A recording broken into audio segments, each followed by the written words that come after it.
రాష్ట్రంలోని కృష్ణా తీరాలు భక్తులతో కిటకిట్లాడుతున్నాయి. ఉదయం నుంచే భక్తులు పుష్కర ఘాట్లలో పుణ్య స్నానాలు చేస్తున్నారు. సమీపంలోని ఆలయాల్లో దైవ దర్శనం చేసుకుంటున్నారు. పిండ ప్రదానాలు చేసి పుష్కరిణిలో తర్పణాలు వదులుతున్నారు.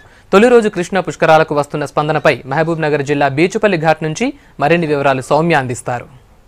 కృష్ణా పుష్కరాల్లో భాగంగా మొదటి రోజు మనం ఈ రోజు బీచ్పల్లి దగ్గర ఉన్నాం. పొద్దున్న నుంచే పుష్కర స్నానాలు ఆల్రెడీ మొదలైపోయాయి. చాలా మంది భక్తులు వచ్చి పుణ్య స్నానాలు ఆచరిస్తున్నారు. అలాగే పిండ ప్రదానం కావచ్చు, దానం చేయడాలు కావచ్చు, ఇవన్నీ చేస్తున్నారు. అలాగే కృష్ణా ఎక్కడి నుంచి అయితే ప్రవహిస్తుందో దాదాపు 200 పుణ్యక్షేత్రాలు ఉన్నాయి. కాబట్టి వాటన్నిటినీ కూడా ప్రభుత్వం అంతా కూడా సర్వాంగ సుందరంగా ముస్తాబ్ చేసింది. ఇక్కడ మనం ఉన్న ప్లేస్ లో కూడా ఆంజనేయ స్వామి ఆలయం కావచ్చు, లేదంటే సీతారాముల వారి ఆలయం కావచ్చు, ఇలా రకరకాల ఆలయాలు ఉన్నాయి.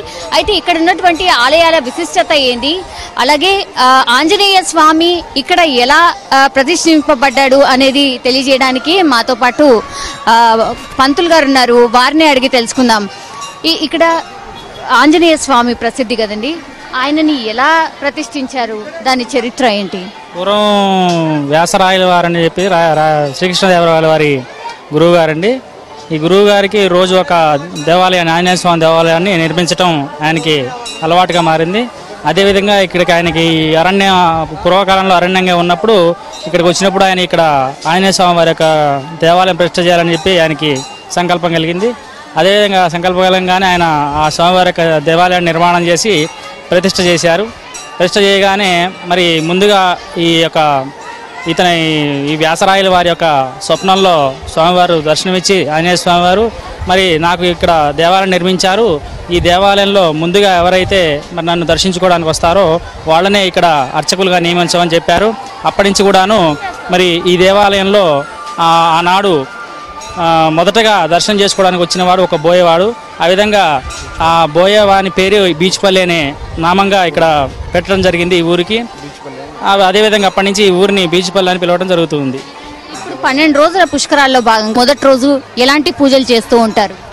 ఎలాంటి పూజలు అంటే మామూలుగా ఈ కృష్ణా పుష్కరాలు మొదటి రోజు కనుక ఇక్కడ పిండ ప్రదానాలు, తర్వాత వచ్చే భక్తులందరూ కూడా స్నానాలు చేయడానికి కూడా స్నాన సంకల్పాలు లాంటివి బాగా ఇవాళ జరుగుతూ ఉంటాయండి.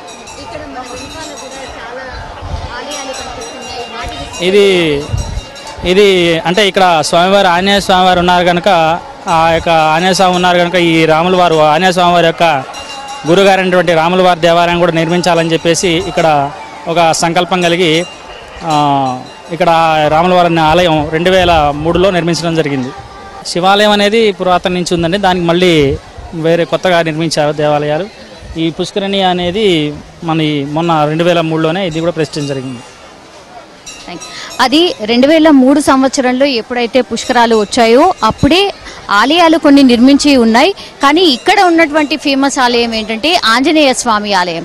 సో ఆంజనేయ స్వామి పేరు మీదనే ఇక్కడ ఊరు కూడా స్థిరపడింది, అంటే బీచ్పల్లి అనే పేరు కూడా వచ్చింది. ఎందుకంటే ఈ ఆలయాన్ని ఎవరైతే ముందుగా దర్శించుకున్నారో ఆయన పేరు మీదనే అలాగే ఈ ఊరిని కూడా ఫిక్స్ చేశారు.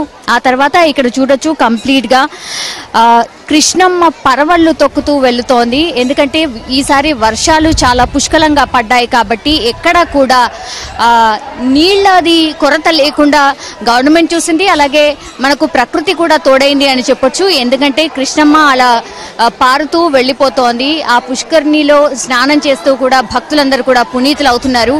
ఇప్పటి వరకైతే అధికారిక అంచనా ప్రకారము ఈ రోజు మొదటి రోజు ఇప్పటి వరకున్న లెక్కల ప్రకారం అయితే 1,50,000 మంది భక్తులు కేవలం ఈ ఘాట్లోనే పుష్కర స్నానాలు ఆచరించినట్టు చెప్తున్నారు.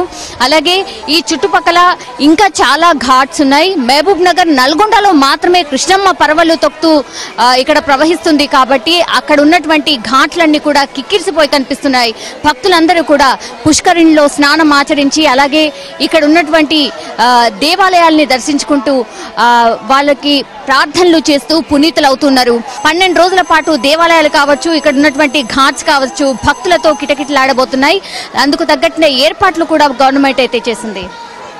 Vote studio.